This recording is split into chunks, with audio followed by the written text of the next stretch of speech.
আসসালামু আলাইকুম। আমি ইটসি বিটসি মম। আজকে আলু দিয়ে ব্রয়লার মুরগির ঝোল রান্না করব।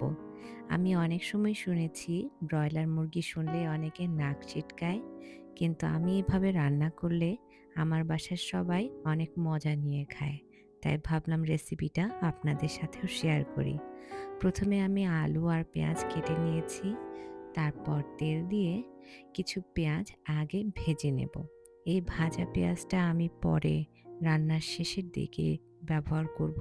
আমি সব রান্নায় এভাবে ব্যবহার করতে পছন্দ করি ভাজা পেঁয়াজ। তারপরে একটু জিরা দিয়ে দিলাম।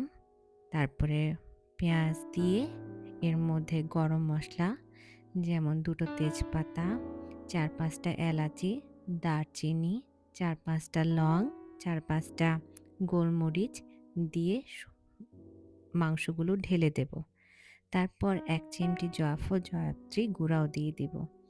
আমি আর কোনো মসলা দেব না, এমনকি লবণও দেব না এখন। শুধু মাংস দিয়ে ভালোভাবে নেড়ে-চেড়ে এটা রান্না হবার জন্য রেখে দেব।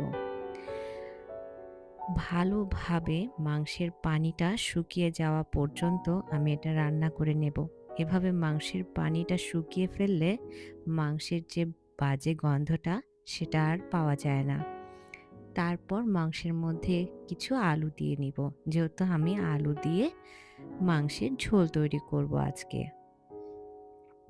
আলু দিয়ে আমি সুন্দর করে মাংসটা নেড়েচেড়ে নেব। তারপর কিছুক্ষণ রান্না হবার জন্য দেব।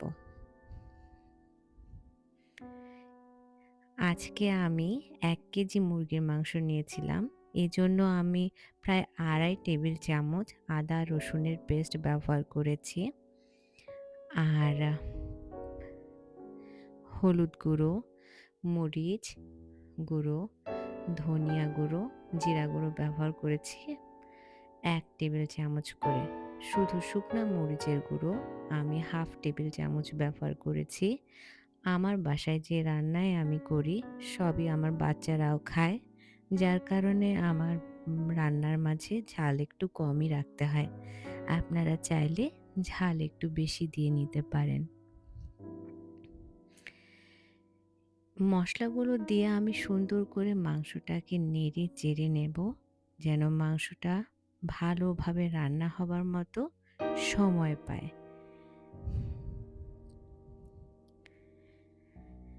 মাংস যত কষানো হয় তত ভালো মাংস রান্না করা হয়।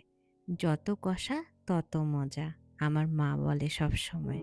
তাই ভালোভাবে মশলা দিয়ে কষিয়ে নিতে হবে। আমি ২ টেবিল চামচ লবণ ব্যবহার করেছি এখানে। তারপর নেড়েচেড়ে সুন্দর করে মাংসটা কষিয়ে রান্না করব। বাড়তি কোনো পানি দিব না। তেলের মধ্যেই রান্না করব অনেকক্ষণ। রান্নার শেষের দিকে আমি একটু কাঁচামরিচ দিয়ে নেব আর প্রয়োজন মতো পানি দিয়ে নিব। যেহেতু আজকে আমি ঝোল তৈরি করব।